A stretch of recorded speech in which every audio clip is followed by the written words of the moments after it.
Hello दोस्तों, welcome to my another video. So आज cricket के बारे में बात करने के लिए बहुत सारा मटेरियल है। आप चाहे चैंपियन ट्रॉफी की बात कर लो, चाहे रणजी की बात कर लो, चाहे इंडिया और इंग्लैंड का जो 4T20 मैच था उसमें भी बहुत सारा पॉइंट है जो जिसके बारे में हम बात कर सकते हैं। तो पहले हम 1 बाय 1 चलेंगे। पहले हम बात करेंगे चैंपियन ट्रॉफी को लेकर कि चैंपियन ट्रॉफी का क्या स्टेटस है।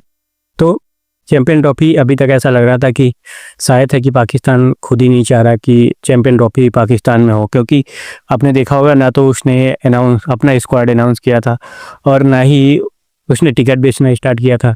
और आपको पता है कि 19 तारीख से मैच स्टार्ट हो, 19 फेब से।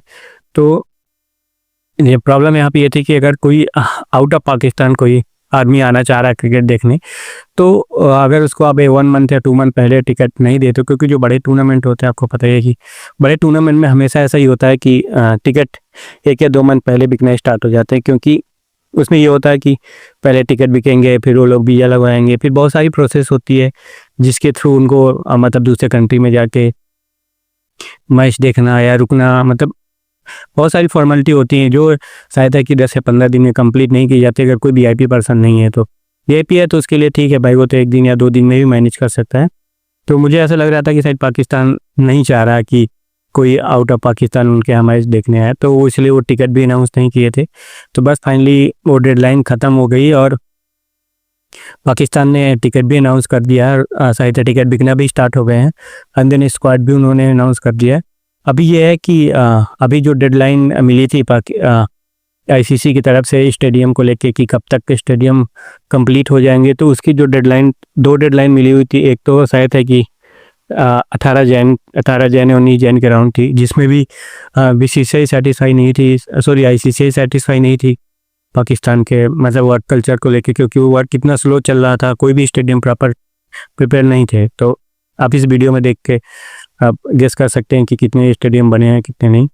तो अब देन उसके बाद एक प्रॉब्लम ये था कि फिर उसके बाद उन्होंने 30 को दिया, तो 30 की भी डेडलाइन में स्टेडियम कंप्लीट नहीं हुए, सिर्फ 1 या 2 स्टेडियम, मतलब वो भी प्रॉपर कंप्लीट नहीं हुए। किसी में लाइटिंग का इशू चल रहा है, किसी में सीटिंग अरेंजमेंट, तो किसी में भी बिल्डिंग चल रही है। तो मुझे ऐसा लग रहा है कि मैच एक तरफ मैच चलेंगे, दूसरी तरफ कंस्ट्रक्शन स्टार्ट रहेगा, काम चलता रहेगा, तो पूरी चैंपियन ट्रॉफी भी ख़त्म हो जाएंगी। और चैंपियन ट्रॉफी का जो फाइनल था, फाइनल सेमीफाइनल, वो भी मूव हो गया दुबई में, तो वो भी पाकिस्तान में नहीं होगा।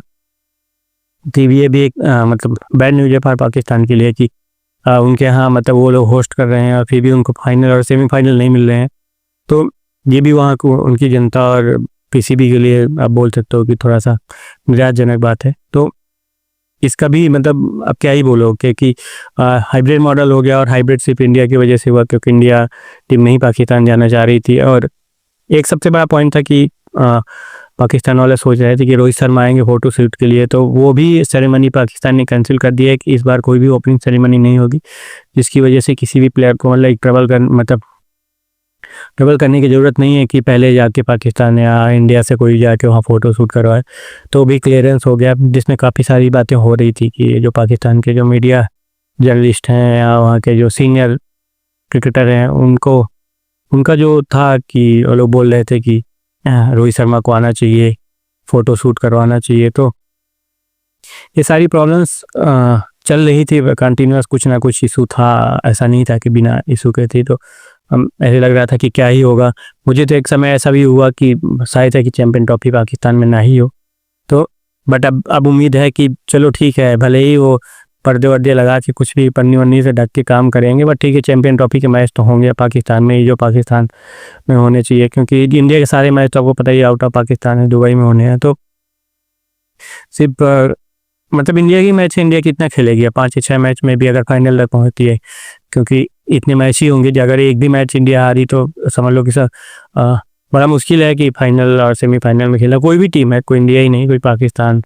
एंड बहुत सारी ऐसे हैं कि अगर कोई भी एक टीम मैच हारी तो उसके बाद उनका फाइनल और सेमीफाइनल खेलना थोड़ा सा डिफ़िकल्ट है, क्योंकि वहाँ पे पहुँच पाना बड़ा मुश्किल है। तो वही है कि स्टेडियम का रिनोवेशन अभी प्रॉपर नहीं हुआ है, तो उसको लेके बहुत सारी बातें चल रही हैं। अब बात करते हैं स्क्वाड को लेके।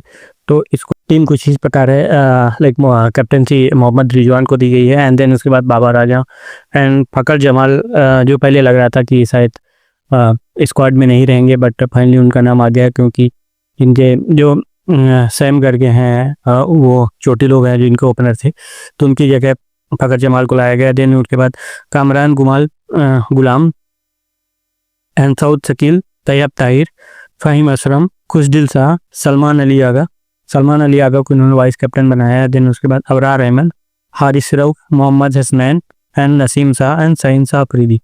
तो ये इनकी 15 लोगों का टीम लोगों ने अनाउंस किया है। तो अब अगर बात करें तो इन लोगों ने इसमें से आप देख सकते हो कि तैयब ताहिर और खुशदिल शाह जो काफ़ी दिनों से मतलब तैयब ताहिर तो T20 में थे, वनडे में इनके लाइक प्लान में का हिस्सा नहीं थे, बट फाइनली इन दोनों प्लेयरों का नाम आ गया। खुशदिल शाह तो T20 का भी हिस्सा नहीं थे काफ़ी दिनों से, मतलब काफ़ी सालों से वो गायब थे, अब सडन से वनडे में उनको लाया गया। तो देखते हैं इस बार परफॉर्मेंस कैसा जाता है। बट यहाँ पे दो अच्छे प्लेयर थे, ऐसे लग रहा था कि जिनके पास एक्सपीरियंस है, एक्सपीरियंस के साथ साथ उनसे मतलब आप उनकी बॉलिंग क्वालिटी अगर खुशदिल शाह के अकॉर्डिंग एंड देन आप अबरार अहमद से कंपेयर करो तो इनसे बहुत बेटर थी। अगर आप देखो मोहम्मद नवाज का नाम होना चाहिए इसमें, एंड देन उसके बाद सलाब खान का भी नाम होना चाहिए वनडे में। ऐसा नहीं है कि वो दोनों प्लेयर इतने खराब है, ठीक है उनका थोड़ा सा परफॉर्मेंस अप डाउन होता है, बट वो इन दोनों से तो बेटर ही हैं। बट चलो ठीक है।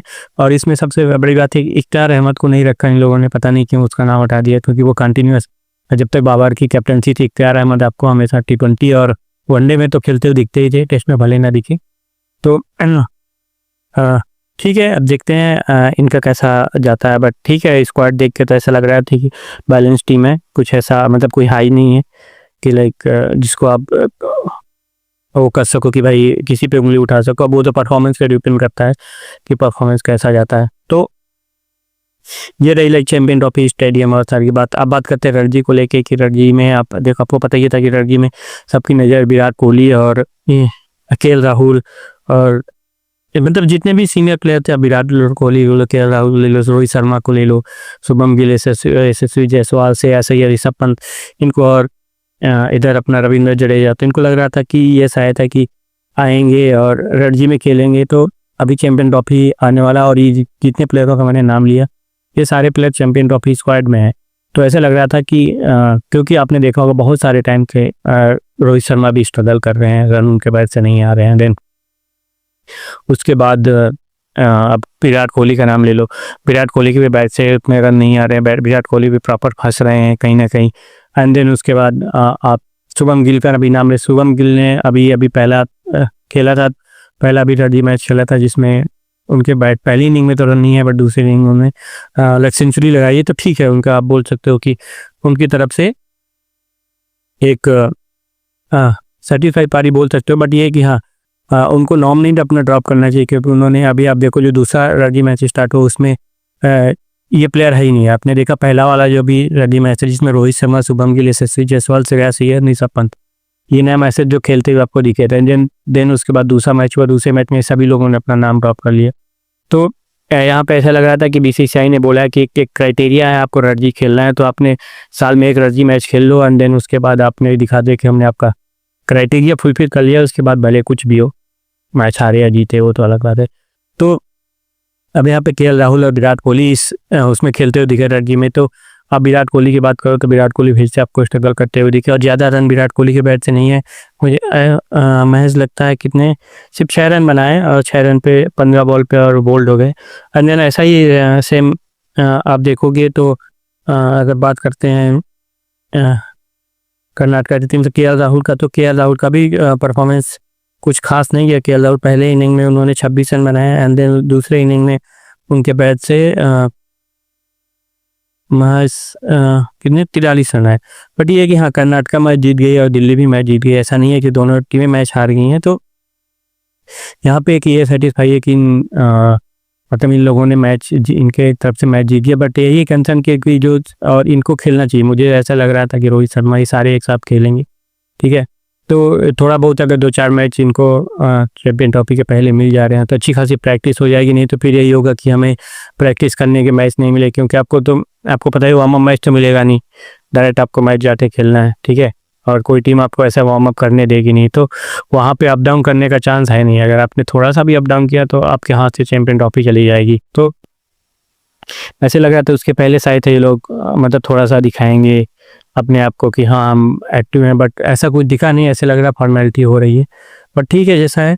एंड देन उसके बाद अगर बात करें तो मतलब आप देखोगे पुजारा, रहाणे एंड ये तो शार्दुल ठाकुर को जब से आईपीएल में नहीं लिया गया तब से उनके बैट से भी रन आ रहे हैं, बैट से मतलब रन तो मार लगा ही रहे हैं, रन के साथ साथ विकेट भी अच्छी खासी ले रहे हैं। मतलब मुंबई में आप बोलो कि मुंबई जब भी डूबने लगती है तो आपको वहाँ पे शार्दुल ठाकुर खड़े हुए दिखेंगे, शार्दुल ठाकुर के बैट से आए रन आएंगे, शार्दुल ठाकुर के बॉल से रन आएंगे, तो सॉरी बॉल से विकेट आएगी। अब बट पता नहीं क्यों शार्दुल ठाकुर का बिल्कुल टीम से वही कर दिया गया, उनको किसी भी टीम में सिलेक्शन नहीं किया, ना तो वनडे के वो पार्ट बचे और ना ही वो आपको टेस्ट में दिखे खेलते हुए दिख रहे हैं, एंड देन T20 में तो है ही नहीं उनका नाम कहीं। तो ये मुझे ऐसा लग रहा है शार्दुल ठाकुर को कंसीडर करना चाहिए किसी एक फॉर्मेट में रखना चाहिए, चाहे आप वनडे टेस्ट में रखो, चाहे वनडे में रखो, चाहे T20 में रखो, क्योंकि वो जब भी आते हैं तो जहाँ तक देखा गया है कि उनके अगर बैटिंग से नहीं मतलब बॉलिंग से अगर थोड़ा सा रन इधर उधर हो जाते हैं, विकेट नहीं आती, तो बैटिंग से संभाल लेते हैं। मतलब उनके पास बैटिंग की स्किल भी, ऐसा नहीं है कि वो एक प्रॉपर ऑलराउंडर है, भले वो आपको 10वें नंबर या 9वें नंबर बैटिंग करते हुए दिखेंगे, बट ठीक है एक उम्मीद रहती है कि अगर शार्दुल ठाकुर आएगा तो रन बनाएगा।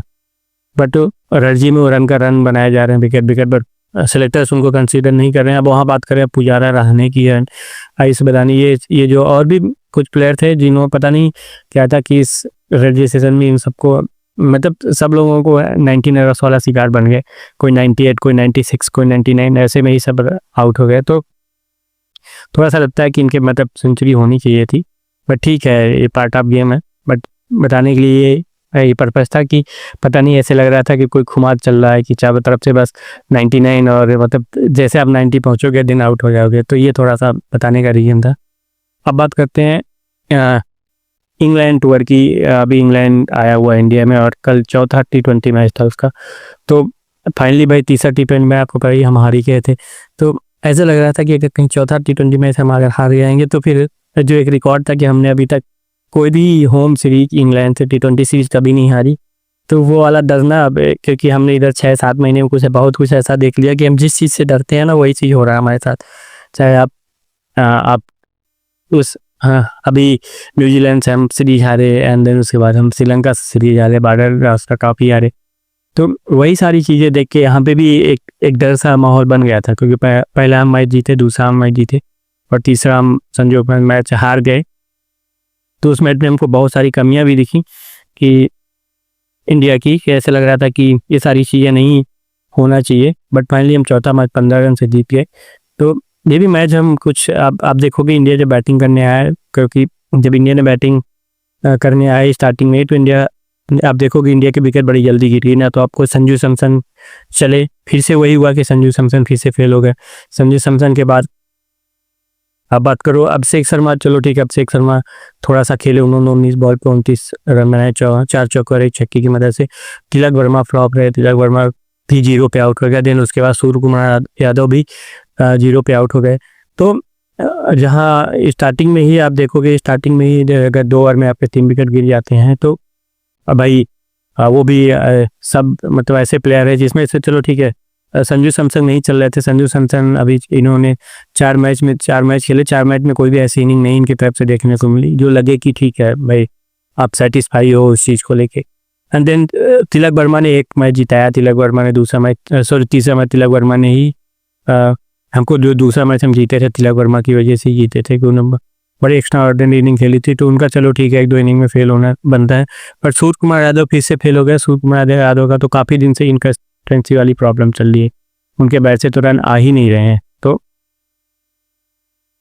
तो सूर्य कुमार यादव के बैट से कंटिन्यूस सही ऐसे ही प्रॉब्लम चल रहा है, उनके बैट से रन मतलब समझ ही नहीं आ रहा कि उनके बैट से अब रन कब आएंगे। अब अभी तक वो छिपते ही जा रहे हैं। अब बट ये है कि हाँ बातें स्टार्ट हो गई हैं। आपने देखा होगा कि एक पॉडकास्ट में दिनेश कार्तिक ने भी इस बात को लेकर कंसर्न जताया है कि हाँ सूर्य कुमार यादव के ऊपर काफ़ी प्रेशर आए और उसके प्रेशर की कैप्टेंसी के प्रेशर की वजह से उनका batting performance day by day बिल्कुल लो होता चला जा रहा है। क्योंकि अगर ऐसा ही है मतलब अगर ऐसे कोई ऐसा प्लेयर होता, दूसरा प्लेयर होता, तो शायद आज वो टीम में ना होता, ड्रॉप कर दिया जाता। क्योंकि कैप्टन है और कैप्टन ने अगर मैच जीत रहा है तो भले कुछ ना करे, उसका सारा चीज़ छिप जाता है, वो आपको प्लेइंग 11 में दिखेगा। अगर वो हारता है तो देन उसके बाद फिर आप जज कर सकते हो कि भाई कौन हार, मतलब क्यों हारा, ये सारी चीज़ें देखने को बनती हैं। क्योंकि अगर आप मैच जीत रहे हो तो उसके बाद कोई भी मतलब कैप्टन को छोड़ के और भी प्लेयर के ऊपर नज़र आ सकती है, बट कैप्टन के ऊपर इतनी जल्दी नज़र नहीं पहुंचती। वो आपको लगता है विनिंग कैप्टन है तो छोड़ो। तो ये सूर्य कुमार यादव भी अब कटघरे के घेरे में बिल्कुल तरह से खड़े हैं। देन उसके बाद रिंकू सिंह को इस मैच में चांस मिला था, तो रिंकू सिंह ने भी एक अच्छी इनिंग खेली, 26 रन पे 30 रन मैंने। क्योंकि रिंकू सिंह तब बैटिंग करने आए थे जहाँ पे बॉल भी खेलना था, रन भी बनाना था और विकेट भी नहीं गंवाने थे। तो रिंकू शर्मा का यहाँ पे जो थोड़ा सा स्लो है, क्योंकि रिंकू शर्मा का एक क्राइटेरिया इतना नहीं। रिंकू शर्मा, अगर आप 26 बॉल पे रिंकू शर्मा 40-50 रन बनाने वाले प्लेयर हैं, बट उन 26 बॉल में 30 रन बनाया वहाँ पे। उस समय रिक्वायरमेंट भी ऐसी थी, वहाँ पे आप हिट नहीं कर सकते थे। अगर हिट कर यही विकेट और भी यहाँ पे चला जाता जल्दी, तो जो इंडिया ने 181 रन बनाए थे, तो वो शायद 150 के पहले ही खत्म हो जाता। क्योंकि फिर उसके बाद हार्दिक पांड्या, शिवम दुबे आते तो उनके ऊपर बहुत ज़्यादा प्रेशर होता। तो रिंकू सिंह ने और अभिषेक शर्मा ने काफ़ी हद तक टीम, मतलब जो हमें शुरुआती झटके लगे तो उससे अच्छा उभारा। देन उसके बाद वो चीज़ देखने को मिली। मतलब आप देखोगे कि एक आप बोलते हो क्रिकेट माइंड है इन प्लेयरों के पास, अभी भले यंग है बट सोचते हैं इस चीज़ को लेके। और उसके बाद फिर जैसे ही रिंकू सिंह आउट हुए, अभिषेक शर्मा आउट हुए, देन उसके बाद आए शिवम दुबे और हार्दिक पांड्या। तो इन दोनों ने भी बहुत अच्छी इनिंग खेली। आप बोलते हो कि एक्स्ट्रा ऑर्डिनरी इनिंग है, क्योंकि शिवम दुबे ने 34 बॉल पे 53 रन बनाया, 7 चौके और 2 छक्के, और 30 बॉल पे 53 रन बनाया। हार्दिक पांड्या जी ने 4 चौके और 4 छक्के लगाए। तो इन दोनों की वजह से इन दोनों ने जैसे 10-11 ओवर हुए, देन उसके बाद इन लोगों ने जो कड़ी लगाई है ना इंग्लैंड के बॉलरों के ऊपर, वो तो देख के ही मजा आ गया था। तो इन्हीं की वजह से, मतलब दोनों के बैटिंग की वजह से आप देख रहे हो इन्हीं का दोनों का मैच स्पेल में तो 100+ है। तो 181 रन बनाए 9 विकेट के नुकसान पे। देन अक्षर पटेल भी कुछ खास नहीं कर पाए, 4 बॉल पे 5 रन बनाए। तो चलो ठीक है, अक्षर पटेल लास्ट उसमें खेलने आए थे। अब बॉलिंग की बात करते हैं तो बॉलिंग में आपने सैम महमूद को खेलते हुए देखा इस मैच में। और सैम महमूद ने जैसा लग रहा था उन्होंने 4 ओवर फेंके, जिसमें से एक मटन 35 रन और 3 विकेट। एंड देन उसके बाद ब्राइडन कर्ज को 1 विकेट मिला, एंड जेमी हॉटन को 2 विकेट, एंड आदिल रशीद को 1 विकेट मिला। तो अब उसके बाद बात करते हैं इंग्लैंड की बैटिंग की। तो इंग्लैंड की बैटिंग में आप देखोगे पावर प्ले में, भाई क्या ही पावर प्ले में इन लोगों ने बैटिंग की। आप चाहे फिल शॉट की बात कर लो, चाहे बेन डकेट की बात कर लो, इन्होंने बेन डकेट और फिल शॉट ने पावर प्ले में ही ऐसा लगा दिया था कि मैच हमारे हाथ से निकल गया। बट उसके बाद जैसे ही रवि बिश्नोई आए एंड उन्होंने बेन डकेट को आउट किया, उसके बाद से विकेट के गिरने का कंटिन्यूस सिलसिला जारी हो गया। देन बटलर भी उसके बाद हंसते में चलते बने। एंड देन उसके बाद हैरी ब्रूक, जो अभी तक किसी मैच में नहीं चल रहे थे, एंड देन फाइनली उनका ये मतलब दिन था। उन्होंने 26 बॉल पे 51 रन बनाए, 5 चौके और 2 छक्के। तो ऐसे लग रहा था कि मैच सिंगल हैंडली ले जाएंगे, बट वरुण चक्रवर्ती आए और वरुण चक्रवर्ती जैसे विकेट मिले, देन उसके बाद इंग्लैंड का सिलसिला विकेट तभी निकल सिलसिला कुछ जारी था। उसके बाद लिम लिविंगस्टोन भी नहीं चले। लिविंगस्टोन 13 बॉल पर 9 रन बनाए। एंड जेकब बैथल इस मैच में फिर से उनको चांस मिला था, तो फिर से वो सबको निराश किए, 9 बॉल पे 6 रन। एंड देन ब्रैडन चार 0 एंड जेमी हॉटन 15 बॉल पर 19 रन। तो मतलब ऐसा लग रहा था कि मैच निकलता जा रहा था। अब यहाँ पे सबसे बड़ी बात बोलोगे कि शिवम दुबे को के हेलमेट पे बॉल लग गई थी, तो देन उसके बाद शिवम दुबे के रिप्लेसमेंट पे हर्षित राणा आया। हर्षित राणा भाई जैसे उन्होंने कमाल ही कर दिया। हर्षित राणा डेब्यू ही हो गया, डेब्यू में उन्होंने 4 ओवर फेंका, 33 रन देकर 3 विकेट। मतलब देन उसके बाद रवि बिश्नोई को भी विकेट नहीं मिल रही थी पिछले, आपने देखो 3 मैच खेले, तीनों में उनको विकेट लेस गए थे शायद, या शायद पिछले वाले मैच में 1 विकेट मिला था। तो उन्होंने 3 विकेट आज निकाली, मतलब क्रूशियल टाइम पे उनको विकेट मिली। एंड देन उसके बाद वरुण चक्रवर्ती को 2 विकेट, एंड अक्षर पटेल को 1 विकेट और 1 देवअर्षदीप सिंह को। हार्दिक पांड्या की से हार्दिक पांड्या ने सिर्फ 1 ही ओवर किया। तो यहाँ पे ये लग रहा था कि मतलब आप देखोगे कि जो शिवम दुबे के प्लेस पे हर्षित राणा बॉलिंग करने आए, तो वो हमारे लिए बोल सकते हो की पॉइंट है, जिस टाइम में मैच जीत ली, मतलब मैच विनिंग का हम लोग हिस्सेदारी रहे। नहीं तो ऐसे लग रहा था ये भी मैच इंग्लैंड निकल, अगर ये मैच इंग्लैंड निकाल ले जाए तो डेफिनेटली फाइनल में बहुत ज़्यादा प्रेशर हो जाए। वो सौरभ गांगुली भी लेते हैं, सॉरी वो गौतम गंभीर के ऊपर भी होता है। देन उसके साथ साथ आप बात करो तो वो सूर्य कुमार यादव पे भी होता है। तो हम ऐसा लग रहा था फाइनल मैच हम डेफिनेटली गंवा देते, क्योंकि चौथे मैच में हम लोग थोड़ा सा फ्री हैंड थे। तो इसलिए हम लोग शायद ये मैच, मतलब ये टारगेट हम लोगों ने अचीव किया, नहीं तो फिर से वही वाला रिकॉर्ड बनता, क्योंकि हमने लास्ट 6 मंथ में बहुत कुछ देख लिया है। अब उसके बारे में बात नहीं करते हैं। तब बात करते हैं कि जो आउट ऑफ फॉर्म प्लेयर हैं, आप मतलब आउट ऑफ फॉर्म क्या बोल सकते हो कि अब जिनके बैट से रन नहीं आ रहे हैं, क्योंकि आपने देख लिया संजू सैमसन का 4 मैच में देख लिया, किसी मैच में अच्छे रन नहीं है। देन उसके बाद अगर आप बात करो सूर्य कुमार यादव के बैट से रन आ ही नहीं रहे हैं। तो और देखो अभी अपनी इन्होंने रिंकू सिंह को पहले मैच में चांस दिया था, फिर इसके बाद ड्रॉप कर दिया। शिवम दुबे को चांस दे ही नहीं रहे थे। रमनदीप सिंह बैठे हुए हैं, उनको चांस मिल ही नहीं रहा। तो मुझे ऐसा लग रहा था जो प्लेयर्स बैठे हुए बेंच पे और जो प्लेयर फ्लॉप हो रहे हैं, तो उनको चांस देना चाहिए, क्योंकि वो भी उनका भी एक क्राइटेरिया है खेलने का। ऐसा नहीं है कि खराब प्लेयर है। देखो आपने शिवम दुबे को चांस दिया और शिवम दुबे ने आपको डिलीवर करके दिया, ठीक है, आपको मैच विनिंग 9 खेली। देन उसके बाद आप रिंकू सिंह की बात करूँ, उन्होंने आपको जो उनके 30 रन है वो किसी 50-60 रन से कम थोड़ी है। मतलब जिस सिचुएशन में उन्होंने 30 रन बनाया है, वो सिचुएशन बड़ी डिफिकल्ट थी, क्योंकि जैसे आपने 2 ओवर में 3 विकेट गिरा दिए थे, उसके बाद से वहाँ पे विकेट संभालना, सारी चीज़ें आप बोल सकते हो थोड़ा डिफिकल्ट थी।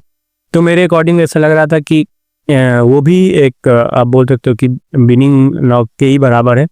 बट यहाँ पे गौतम गंभीर को सोचने वाली बात है कि गौतम गंभीर थोड़ा सोचना चाहिए, क्योंकि अगर ठीक है, अगर ये नहीं, अगर 1-2 मैच में और नहीं चलते, मैं नहीं बोल रहा कि चांस मत दो, आप संजू सैमसन को और चांस दो, सूर्य कुमार यादव को और चांस दो। अगर इन 2-4 मैच के बाद अगर इनके बैट से रन नहीं आते, तो आप कैप्टेंसी चेंज करो। कैप्टेंसी चेंज करने के बाद फिर आप ऋतुराज गायकवाड़ हो गया, ईशान किसान हो गया, करुण नायर होगा, मयंक अग्रवाल हो गया, इन प्लेयरों की क्या गलती है, तो इनको कंसीडर करो। देखो अगर ये नहीं डिलीवर कर पा रहे हैं, तब तक इनको आप रणजी के लिए भेजो फिर से, चाहे संजू सैमसन हो, चाहे सूर्य कुमार यादव हो। अगर वहाँ पे अगर ये लोग अच्छा रन बना रहे हैं, तो फिर आप इनको कंसीडर कर सकते हो। बट ये कि अगर लगातार फ्लॉप होंगे तो थोड़ा सा प्रॉब्लम है एज ए क्रिकेटर फैन और सारी चीज़ें। तो ये रहा सारी बातें। अभी बहुत सारी बातें हैं, बट ठीक है, इतना ही, काफ़ी लंबा वीडियो हो गया। So thank you guys for watching my video. Please like and subscribe.